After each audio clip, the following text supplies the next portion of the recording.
Boston in 1880. A city reborn from the sea and fire. Can you catch the city's pulse? Hear the echo of thousands of iron shoes on cobblestones? The steams whisper from the docks? And church bells chiming non-stop over a skyline just starting to climb the heavens?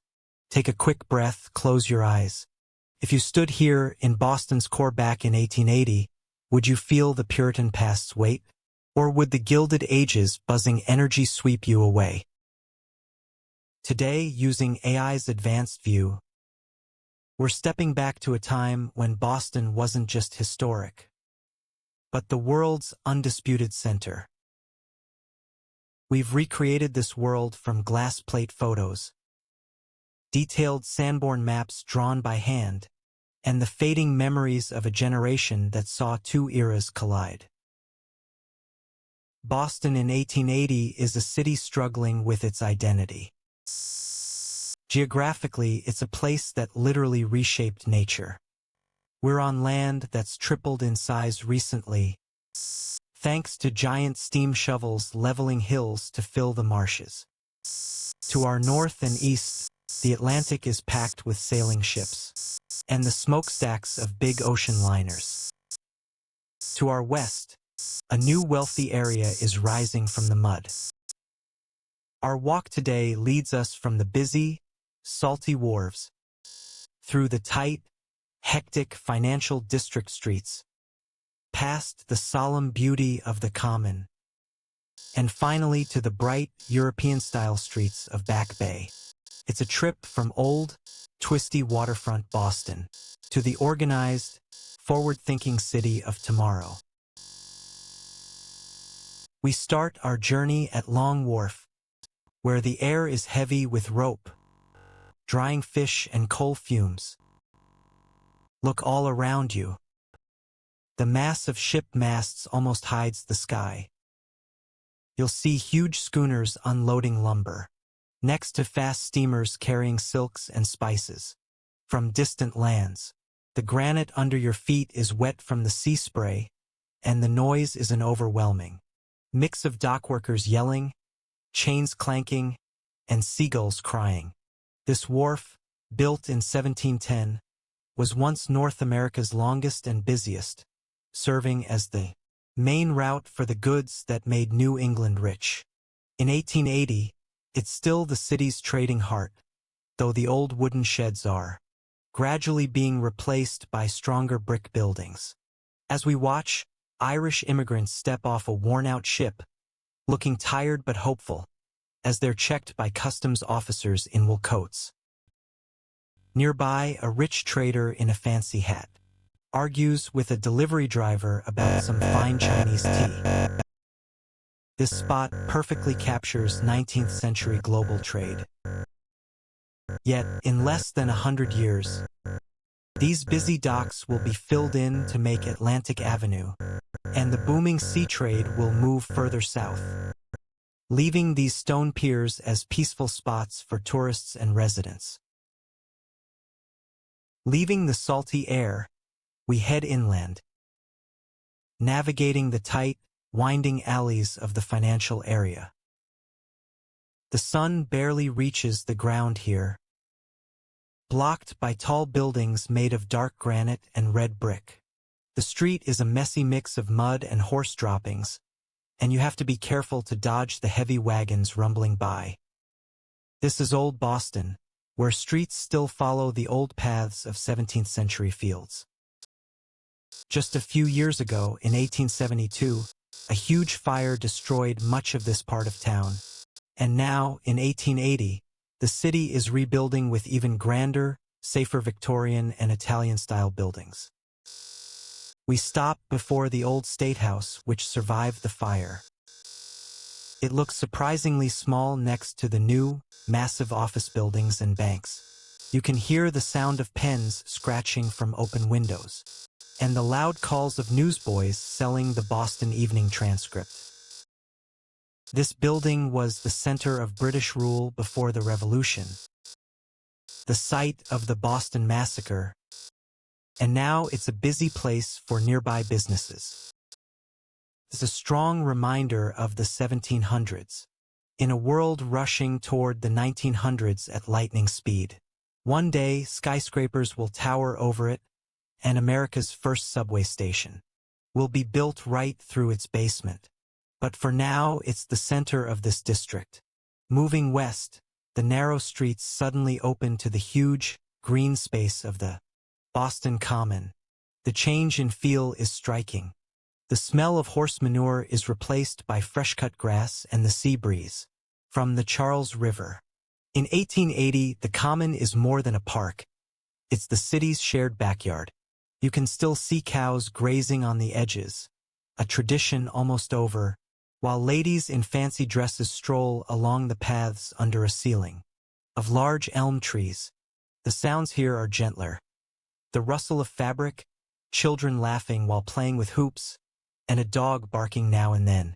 We pass the frog pond where boys sail tiny wooden boats. The Common has seen 3 centuries of use, from a colonial militia training ground to a place for public executions. Today, it's becoming a spot for leisurely enjoyment, a haven for people feeling the squeeze of industry. Look closely at the trees. Many are suffering from a blight, a quiet loss, that will eventually remove the park's historic trees. This scene looks timeless, yet beneath us, planners are already thinking about the tunnels that will eventually carry millions of commuters under this sacred ground. At the edge of the Common, we see the Massachusetts State House, its wooden dome newly covered in gold leaf in 1874, shining brightly over Beacon Hill. This is the elite core of Boston. We walk up the steep, gaslit streets of Beacon Hill, where the red brick houses have those unique purple-tinted windows caused by minerals in the glass reacting with sunlight over time. The quiet here is deep, broken only by heart of Boston. We're climbing up the steep, gaslit streets of Beacon Hill. Those red brick townhouses boast these famous purple-tinted windows. It's from manganese in the glass, reacting with sunlight for ages. The occasional carriage wheels.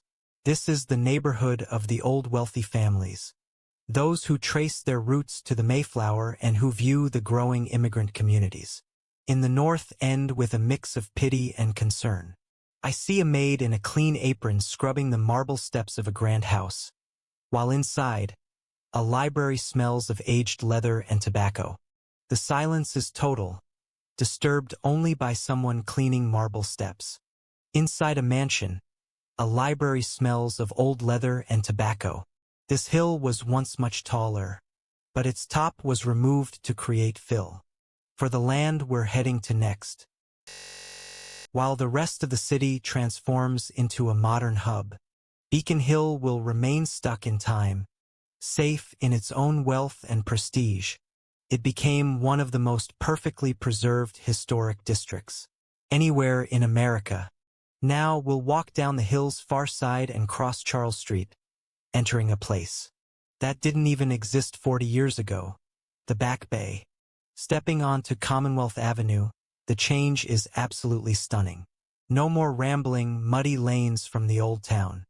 Instead, a grand, wide avenue like Paris under Baron Haussmann.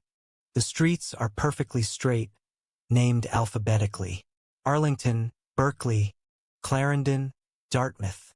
The buildings are amazing examples of Beaux-Arts and French Second Empire design, with fancy stone carvings and beautiful mansard roofs. The air feels fresher here, as the usual winds push the city's smog out towards the bay. We stroll down the Central Park, a strip of green with statues of famous figures. This whole area is a wonder of 19th century building. It used to be just a shallow, salty inlet. Millions of train carloads of dirt and gravel were brought in from the suburbs to fill it up, creating the most desirable addresses in all of New England. You can see them putting the final touches on Trinity Church in Copley Square, a huge cathedral made of red sandstone for the Episcopal Church. It stands as a symbol of the city's pride in its intellect and faith. It's wild to think that in just 100 years, a 60-story glass building will shoot upright. Beside it, its modern glass reflecting the church's old stones. Our journey wraps up at the site of the new Boston Public Library, which is currently a hive of construction activity. This will be the People's Palace, showing Boston's deep belief in education, how it's the ultimate way to level the playing field. As the sun dips low, casting long shadows across the freshly paved streets of the Back Bay, we see the very first experimental electric streetlights start to glow. They signal the end of the age of gas lamps and steam power. Looking back at the path we've taken, the difference is dramatic. We began in a seafaring world of 1700s wooden docks and finished in a 19th century urban paradise of stone and glass. If you were to walk this exact path today, you'd see that the framework from 1880 is still there. The old State House still stands, though it's now surrounded by the massive skyscrapers of State Street. The Common is still the city's vibrant green space, even though the original elms are gone. The Back Bay remains the most popular neighborhood in town, its Victorian charm preserved as if in a display case. Boston is a city built in layers. It's a place that holds onto its past tightly, while also building its future with great ambition. The 1880s were the decade that shaped the modern Boston we see today, a city of high art, immigrant resilience, and incredible engineering feats. It was a time of huge optimism, where people truly believed they could reshape the world for the better. Thanks for taking this trip through history with me. The streets of 1880 are quiet now, but their story is written into every brick and granite stone of the modern city. This recreation was made possible by blending historical documents with AI's power to bring a lost world back to life. Which city should we bring back to life next? Maybe the busy markets of Victorian London, or the dazzling streets of 1920s Tokyo? Tell me in the comments. See you next time. Keep exploring the history all around you.